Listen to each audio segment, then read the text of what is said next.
Let's conduct a hypothetical clinical trial of a new drug that may reduce pain.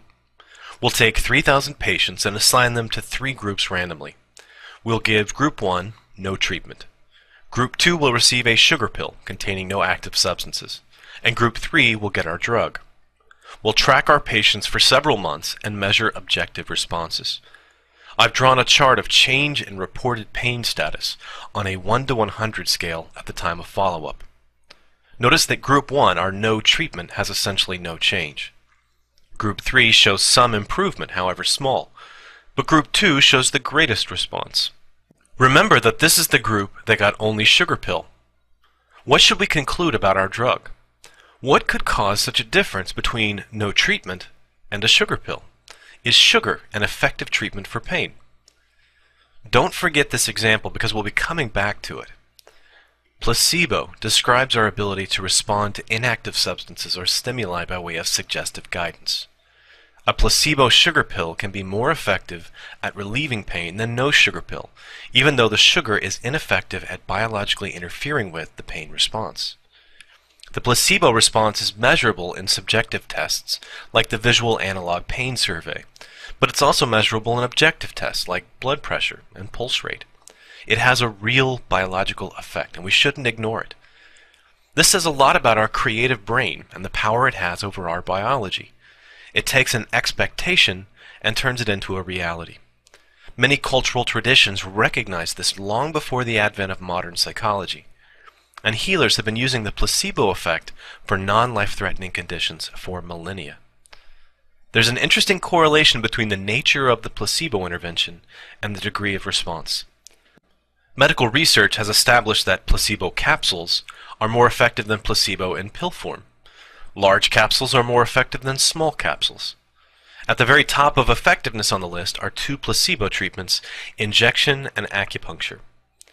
It would seem the more intense the sensation of the placebo, the more confidence we gain from it, and the stronger the suggestion of efficacy. Sticking needles in our skin, we might subconsciously reason, is bound to be effective because it's so extreme. I want to deal specifically with the idea of acupuncture in its modern form. This is the belief that a needle inserted in the skin by a skilled practitioner can activate qi, an invisible vitalist fluid that runs through the body to give function to the organs. Now, I don't have the time to go through the long and detailed history of acupuncture. Suffice it to say that the belief in qi and acupuncture is a largely supernatural belief, akin to the belief in humors and bloodletting in Europe, and about as accurate. There are many variations and types of acupuncture that correspond to different traditions. Some practitioners burn plant material on the needles, called moxibustion. Others use electrical stimulation through the needles, or a recent addition, cool lasers. What is most important for this discussion is that an acupuncture session involves sitting quietly or laying quietly while a trusted authority figure shoves needles into your skin.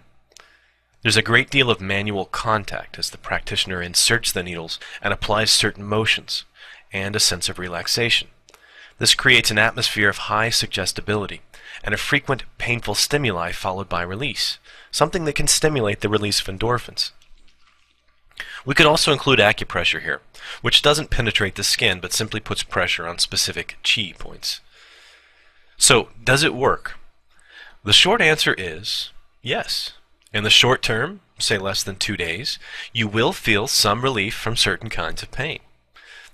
The magnitude is very small in the clinical trials that have been run, say 2 to 6 points out of 100 improvement over no therapy for a variety of painful conditions from arthritis to tooth pain. We could certainly walk away at this point and conclude that acupuncture is very slightly effective on the evidence. Many of the studies conducted by professional acupuncturists do. But the comparison doesn't have to just be between no treatment and acupuncture. We can also include a sham treatment, a placebo of acupuncture, if you will, just like we would for a drug trial. We have some options here. Some have used regular acupuncture needles but not placed them in chi points. Some use the needles in the right places but don't adjust them correctly or insert them deeply enough. My favorite, though, and the study I want to discuss used, wait for it, toothpicks in place of acupuncture needles as a sham treatment. Can we agree in advance that if sham acupuncture with toothpicks works as well as regular acupuncture, that it's a clear placebo response, because that's not what they found. No, they found that toothpick acupuncture works better than the real thing, and not just a little, but a lot. Both of them beat the no treatment group, but the toothpick group was the clear winner. In fact, the example I gave at the beginning are the numbers from this study, conducted by the NIH Office of Complementary and Alternative Medicine. The other placebo group often examined the placement of needles not in chi meridians, but rather randomly, or improperly placed, or placed too shallow, often outcompete the conventional acupuncture in these types of randomized patient-blinded trials. If a drug company came up with these kinds of results, they would quietly slink away. Not the acupuncturists, though. They're quite happy with the finding, suggesting that acupuncture works so well it doesn't even matter if needles are inserted or not. Clearly, they all missed the day in acupuncture class when evidence-based medicine was taught. For me, this is the end of any discussion about acupuncture. But if anyone out there still has doubts, even after the systematic reviews by the Cochrane Institute and others dismiss any real effectiveness versus placebo, I would ask you to consider the very real risks. That's right, sticking needles in your body has some associated risk. I know you're all shocked. If those needles are improperly sterilized or handled, they can introduce bacteria deep into tissue. If they're inserted too deeply, they can puncture membranes like the lungs, the spine, and the heart. If they break off inside your tissue, removal may require surgery. So the possible side effects of acupuncture are infection, tissue and nerve damage, major surgery, and death. Is that worth a 2% reduction in pain? I don't think so. How likely are these adverse outcomes? In a survey of adverse events of acupuncture given to about 1,000 doctors and 200 acupuncturists in Finland in 1995, there were 25 cases of pneumothorax or punctured lung reported by doctors. This gives a prevalence in Finland of about 250 cases in about 5 million people, or 5 per 100,000 people. But the number of licensed acupuncturists in Finland is only about 500, and presumably they only treat a few thousand people, elevating the risk substantially for those who use the services. Now, not all pneumothorax are fatal. Many spontaneously heal, but there's a risk of lung collapse and very rapid death. There are numerous case reports too horrifying to list here.